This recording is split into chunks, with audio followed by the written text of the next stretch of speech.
থ্রুবল রাকিব আবাহনীর এক রাজার সিংহাসন নড়ে গেছে অন্য রাজার আগমনে, তবে দুই রাজার লড়াইটা যে এখনো হয় শিয়ানে শিয়ানে। বসুন্ধরা কিংস আর আবাহনী লিমিটেডের ম্যাচ মানে যে বাংলাদেশের ফুটবলে নতুন উত্তেজনা। গ্যালারি ভর্তি দর্শক, মাঠ আর মাঠের বাইরে দু দলের কথার লড়াই রূপ নেয় অন্য মাধ্যমেও। প্রতিপক্ষের ডাগ আউটের সামনে পাগলাটে উদযাপন। পারফেক্ট এক ক্লাসিকো যেন আবাহনী বসুন্ধরার লড়াই।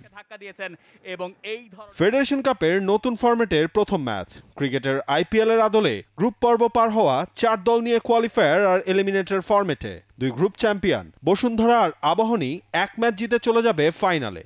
আর এই ম্যাচে হারা দল পাবে আরেক সুযোগ ফাইনালের জন্য। দুই গ্রুপ রানার্স আপ রহমতগঞ্জ আর ব্রাদার্সের ম্যাচের জয়ী দলের সাথে দ্বিতীয় কোয়ালিফায়ারে।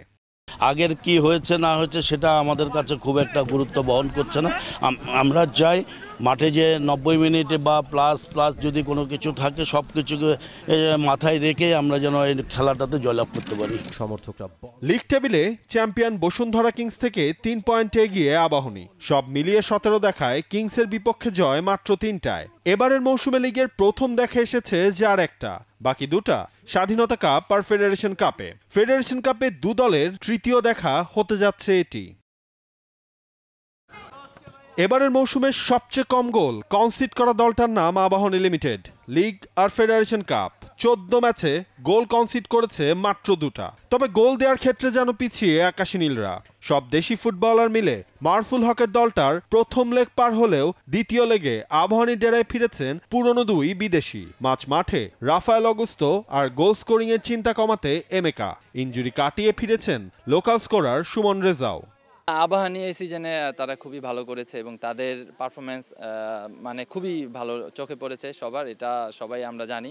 ডেফিনেটলি তাদের দুইটা ফরেন প্লেয়ার নিয়ে আসছে, তো এমেকা এবং রাফায়েল। তো ডেফিনেটলি একটা স্ট্রং প্রতিপক্ষ আমি মনে করি এখন এই সিজনে। তো এটাই আমি যেটা শুরুতে বললাম যে স্ট্রং অপোনেন্টের সাথে যখন আপনি খেলবেন, আপনি যদি উইন করেন তাহলে আপনাকে সবাই ভয় পাবে।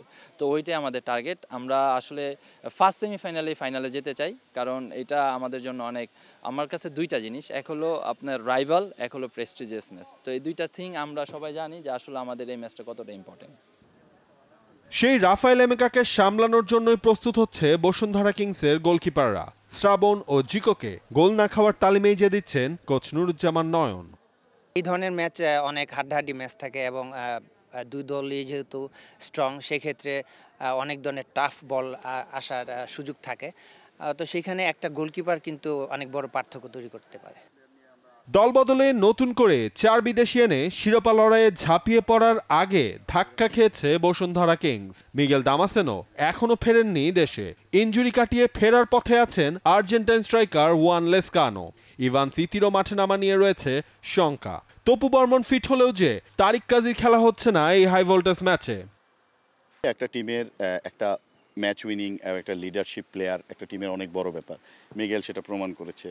তপু, তারেক আমাদের ডিফেন্ডার প্রথম থেকে এই বছর কিন্তু আমাদের ন্যাশনাল টিম থেকে প্রথম বিশ্বনাথ, তারপরে তো তারেক ছিল না 10 মাস ট্রেনিং আউট অফ, এবং সাথে রিমন। আমরা যেটা একটা টিমের কিন্তু বড় জিনিস হলো টিম কম্বাইন। সেই টিম ওয়ার্কের মধ্যে ডিফেন্ডার একটা অ্যাজ ইউজুয়াল 4টা ডিফেন্ডার থেকে 2টা 3টা ডিফেন্ডার যখন না থাকে, নতুন কম্বিনেশন নতুন কোচ আমরা নিয়ে কাজ করতে গিয়ে ওই সেট আপটা করা একটা সময়ের ব্যাপার হয়। একই সময় ব্রাদার্স ইউনিয়ন রহমতগঞ্জ দুই দলের মাঝ থেকে বিদায় ঘণ্টা বাজবে আরও এক দলের। লিগে ব্রাদার্স ইউনিয়নকে 3-1 গোলে হারিয়েছে রহমতগঞ্জ। এই দুটি ম্যাচই সরাসরি দেখা যাবে টি স্পোর্টস নেটওয়ার্কে। নাবিল খান, T Sports. For more updates, subscribe to our YouTube channel and click on the bell icon. Follow us on Facebook and Instagram.